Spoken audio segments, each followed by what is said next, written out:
They call this place Weirdo Beach. I don't know, it ain't that weird to me. Oh, yeah. All right, give me a characterization of your childhood. I was the total opposite of what I am right now. I was quiet, withdrawn. I read a lot. I wrote poetry. At what point in your early life were you introduced to this quote-unquote thug mentality? When I was out there by myself, with nowhere to stay and no money. Which city? Bits of it was in Baltimore. Pieces of it was in Marin City. And then the rest came in Oakland. And what was your first introduction? Drug dealers, pimps, prostitutes. That's really it. Criminals. They the only people that cared about me at that point. When I had nowhere to go, but you said and I was your mother hungry, always cared about you. She did, but she was lost at that particular moment. She wasn't caring about herself at that moment. And what was that like, to have a mother who was addicted to crack? I love my mom. She the bomb to me, so I know love she all is of now, mistakes. but what about then? It was hard. It was hard because, you know, she was my hero. And what did you do when you stopped going to school? I only had 2 jobs ever in my life. One was in Round Table Pizza. I used to make the pizza, but it was good. It was the perfect job to have it because I was hungry and I got to like eat all the toppings off people's pizza. That's why, because everything is right there. Could you imagine? I was making pizzas on the side, bringing pizzas home. I'm calling in my own deliveries. Hello? I'm saying we on Venice Beach. That's what you're supposed to do. I've been in jail for 11 months, Tabitha. You got to let me get a look on something.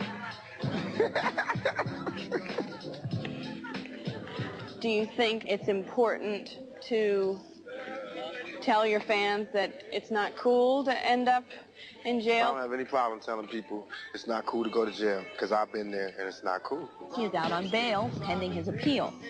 Since his release, he's rarely left the studio where he's recording tracks for his upcoming double album. Please, you got to keep your head up. Hey, don't film this though, man. It's private, man. So just tell me how you've been feeling with all the stuff that's been going on the last couple of weeks. Good, relieved, happy to be home. It's a trip when you know that last week you were in jail and I was in this little cell and it was real dirty and I didn't have any hot water and dudes were telling me when to shower and when to eat and all of that. And then the next week I'm up at Monty's with champagne and filet mignon and lobster and shrimps. Did you ever feel like your life was threatened in jail? By the guards, not by the inmates. They just did everything they could do to try to break me because I used to talk a lot of, coming out of jail. No, not you. I know. It's hard to believe, Tabitha, but you just got to picture it. But, they would say things, because they would call you, jail was the first place and I can go, and they just went, as soon as I got there, they went, there he goes. And he goes, who? And he goes, there's the rich nigga.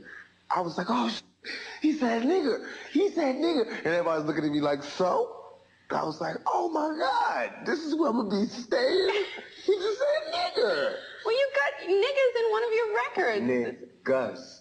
He's Different. talking about niggers. Niggers was the ones on the rope hanging out the thing. Niggas is the ones with gold ropes hanging out at clubs. Well, maybe not everyone's aware of the differentiation. They don't have to be. Everyone, if you're not a nigger and you don't use that word, you don't have to understand. It's just not one of those things. How did you meet the girl involved in the alleged rape? I met her in a club. Some guys introduced me to her. Sorry.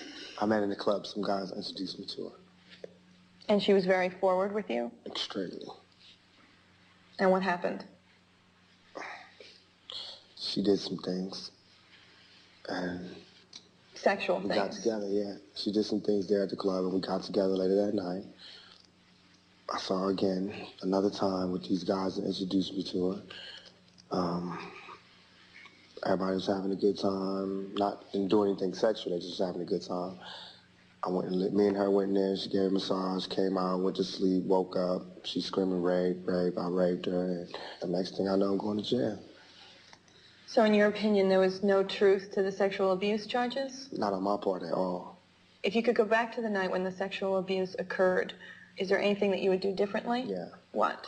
I would not have closed my eyes until she was out of the room. Until everybody was out of the room.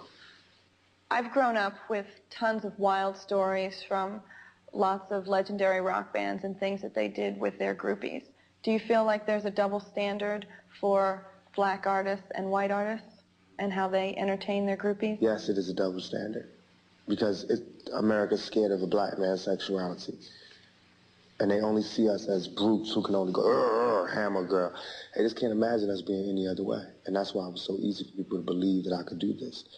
It seemed like there was a time, though, that you were definitely reveling in the image of sort of being wild and crazy. And what got you off that path? 5 hot bullets. Well, tell me what happened at the recording studios in Times Square. I got shot 5 times. I walked in, some dudes walked in and shot me up. Took some jewelry. Do you know who shot you? No. Is that a no or is that a maybe? No, I don't know who No. shot me. So does that mean that you also have no idea why they shot you? No, I have no idea why they shot me. Do you think that they shot you just to get your jewelry? I don't know. It's like anybody's guess. I don't know. I don't really like to talk about it. At any point did you think that you were going to die after being shot 5 times? No. No, I didn't. Immediately, I was like, God, man, I know how it's going to be when I die. It's going to be no noise. You're going to hear people screaming. I'm going to fade out. You were on trial for sex abuse charges at the time of the shooting. I was on trial for rape and sodomy and guns possessions and forcible kidnapping, about 18 charges. That's why I wanted to die at that point. Because I was like, I'm tired. But I lived, and I was like, well, I can't check out. So you felt suicidal? Oh, definitely. It wasn't like I was one day waking up wanting to commit suicide. Just all around felt suicidal. But I couldn't kill myself. I just wanted somebody to kill me for me. You know what I mean? Yet you were still happy you survived the 5 gunshot wounds. The only reason I was happy was because I didn't want them to take me out. I want honor, man. Suckers that want to rob you, taking you out. You know what I mean? That's cowardly. Do you feel rehabilitated? That's what they try to do in jail. Nah, jail is not a rehabilitation thing. I feel like I've grown and matured. I don't think jail had anything to do with it, though. Tell me what you've been recording in the studio since you got out of jail. Okay. The Euthanasia is the name of the album. It's a double album. I'm going to release it for Christmas. It's going to have Snoop on it. Me and him did a song called 2 of America's Most Wanted. Did that one. Apropos. Yes. So you were telling me earlier about 2 of America's Most Wanted. Can you play me a little? Oh, yes. This is with Snoop, right? Yep. This is me and Snoop, 2 of America's Most Wanted. I never stop at me. Motherfucking cheese. If you got a better flow, another one. 2 of America's Most Wanted.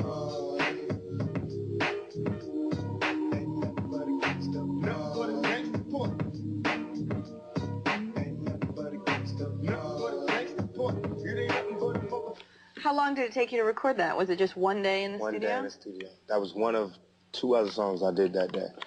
Do you feel like rappers should be more responsible for their lyrics? Yes. What would you define as irresponsible? You talk about murder and death, you don't talk about the pain.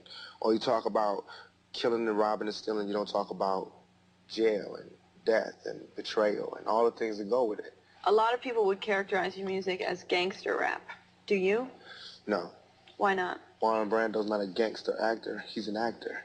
Axl Rose and them are not gangster rock and rollers. They're rock and rollers, right? So, I'm a rapper. This is what I do. I'm an artist. Well, what's on this stat that you can play us? This one's called Life Goes On. It's like talking about all the deaths that we have. Now you just got to get over it. How many brothers fell victim to the streets? Rest in peace, young nigga. There's a heaven for you to be alive. If I told you that I never thought of that, my nigga, we the last ones. Like this, I fell through the empty halls, breath sticking in my jaws. Ring, ring, ring, quiet, y'all. Here coming calls. Plus, it's my homie from high school. We getting by. Does anything that Bob Dole says make any sense to you as far as rap is concerned? Nah, I don't have no disrespect towards Bob Dole. I know he don't know what he's talking about. He's just talking. Some card that somebody gave him. He's just reading off that card. But he's cute. You know what I mean? He's my grandfather. One of the characterizations made of rappers often is that they're very boastful. It seems like right now you're taking pains to be humble and look at things from a very realistic perspective. Is that accurate? Mm-hmm. I think being humble is sexy. That's my new put. I'm pushing so humble. You're being humble to get chicks? I'm trying to turn you on, Tabitha, as a matter of fact. I'm hoping my humble thing is going to get to you. So you got married in prison. What happened with that? It didn't work. Not because of her or me or jail. It just wasn't the right thing to do at the time. I married her for the wrong reasons. What were the reasons? I cared about her, but I married her because I was in jail. I was alone, and I didn't want to be alone. And how would you compare how you're handling fame and fortune in 1995 to how you did a couple of years ago? I believe I'm more responsible, more mature, and more focused. And I will be more focused and even more responsible and even more mature in time. It seemed like the two sides of Tupac were constantly battling with each other. One minute you're spitting at TV cameras, the next you're talking about Shakespeare. Have you reconciled those two? Hopefully. I like to think so. I think that I was a reactionary, and now I don't do that anymore. Same person,